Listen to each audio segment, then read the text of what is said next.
Pozdrav svima, evo me sad i na drugom pčelinjaku, posle nekih možda mjesec dana, tad sam dodavao pogače. Danas sam planirao nešto da odradim ono što ja radim kod njih, što radim sa pregradnom daskom, ali nešto mi deluje da slaba valja da će biti od toga, pošto je oblačno i neka kišica, ali što je oblačno, nego kišica malo provejava. Ali vidimo ovdje kako lepo rade. Ovdje što znam, što se tiče vegetacije, onako nije loš.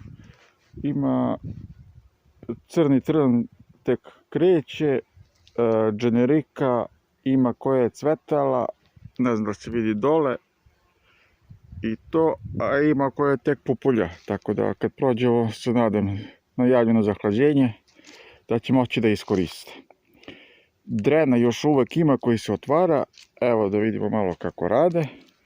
Im unose solidno polena. Nije neki izgled što se kaže, ali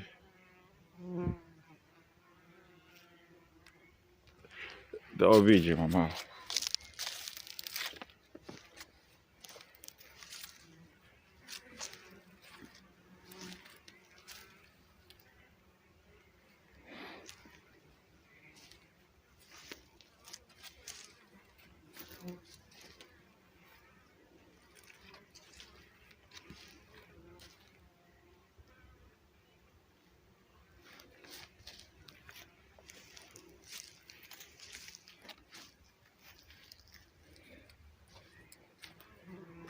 Evo da vidimo malo ludo, posmatramo koje boje polena unose.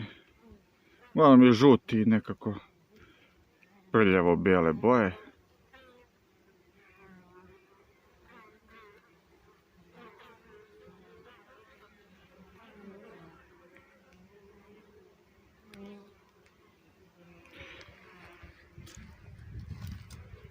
To bi to bilo za sad. Ja se nadam da ću kasnije uspjeti nešto da odradim. Pozdrav!